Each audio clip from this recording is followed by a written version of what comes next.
strength and our Redeemer. Amen. Please be seated. I will confess to you, the smoke is a bit much. I think Matthew, a little bit too many coals here. So we're smoking this place up pretty good, because even I am losing my voice. Sorry about that, but we only are going to use it one more time. So we have a break. You never knew you were going to be a thurifer today, did you? Did you even know the word thurifer before today? No.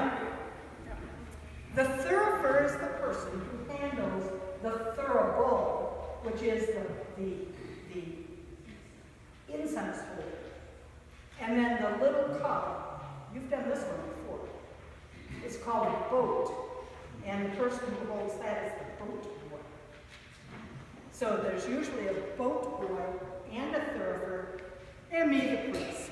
But today, you're the boat boy and the thurifer in one, and I'm trying to be the priest. Congratulations. Now, there's one more lesson that you all are going to have, because I am going to teach you all, when he comes to sense you, how you do it. Because it's my job, and I'm here. And usually Roger just does this, our verger. So I never get a chance to be the teacher.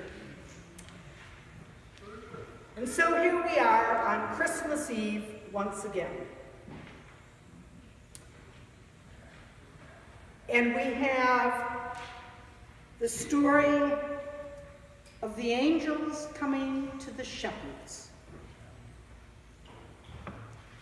I heard a tweet today about somebody that was upset because he's sitting all alone in his house. Any of the rest of you hear that? Yeah, well, you know, he doesn't have to be alone in his house. But how often do you or I feel like we're sitting all alone in our house? And we're being put upon. And we feel mighty glum and sorry for ourselves. Why, there ought to be more people doing what we think they should be doing, right? They ought to be responding to us, remembering to call us, remembering to pay attention to our wants and needs.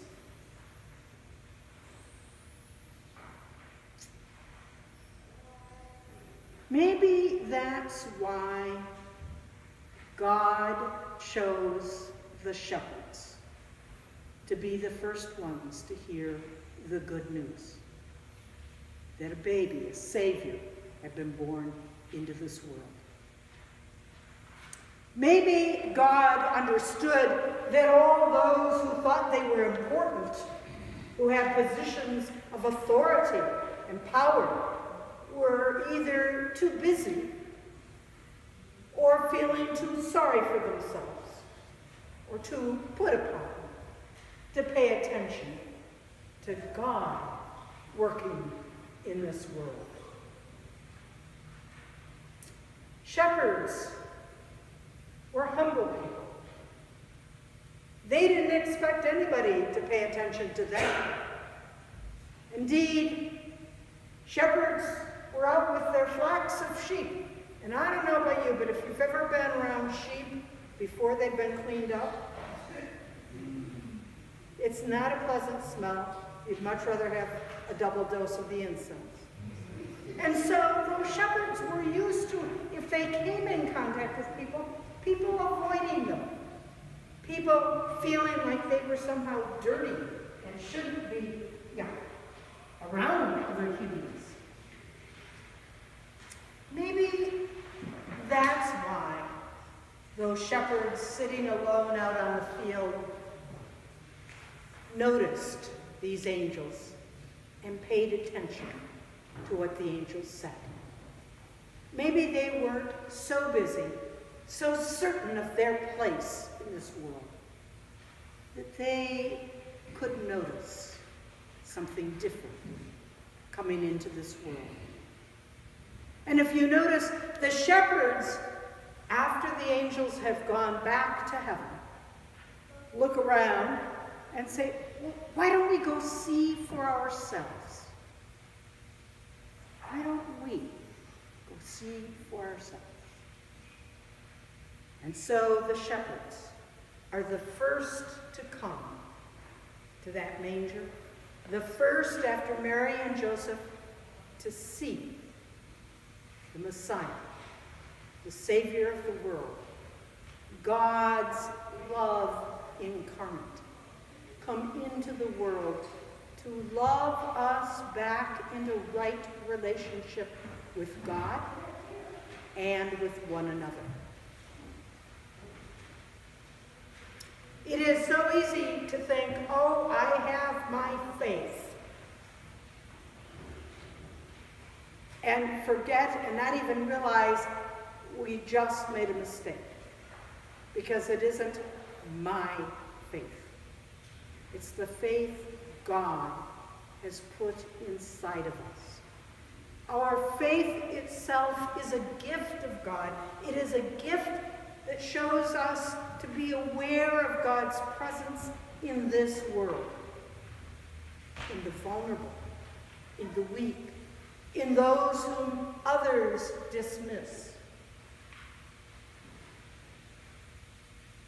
The shepherds were able to see and to hear the good news of God and Jesus Christ because they weren't distracted by their own position. They weren't distracted by all the important things they needed to do. They weren't distracted by all their possessions, taking care of them all. The shepherds had the time to look up to the heavens and to notice something new coming to this world. And that something new was God incarnate, God's love, having taken on human form and human shape so that we could fully understand and relate to the love God offers each of us.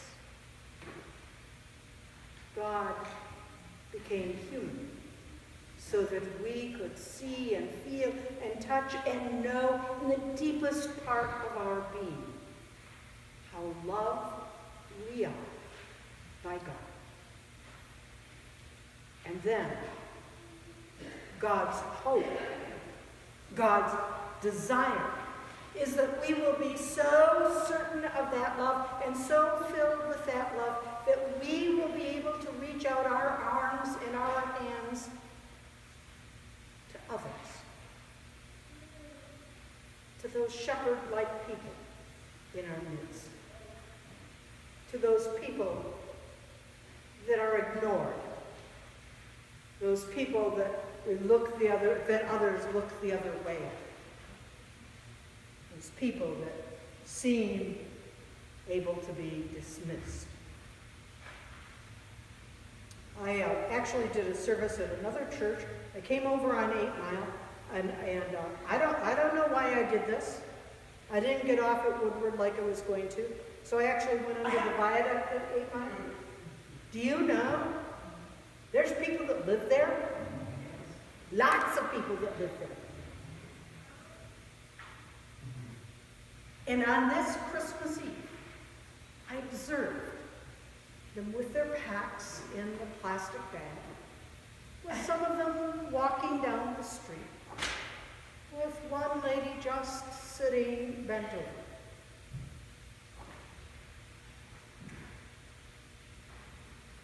Sadly, I didn't stop and reach out to them, but at least I noticed. And now I have to think what God may be asking me to do. And it may be nothing. I don't know. It may be to simply notice other places.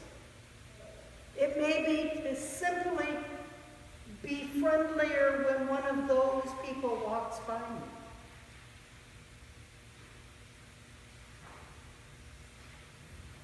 begins with our taking the time to notice, with our setting aside our busyness, our position, our possessions, enough to be present and to look and to see the people that are so in need of God's love and the knowledge of that love. People right here in this room, as well as the people out on the Amen.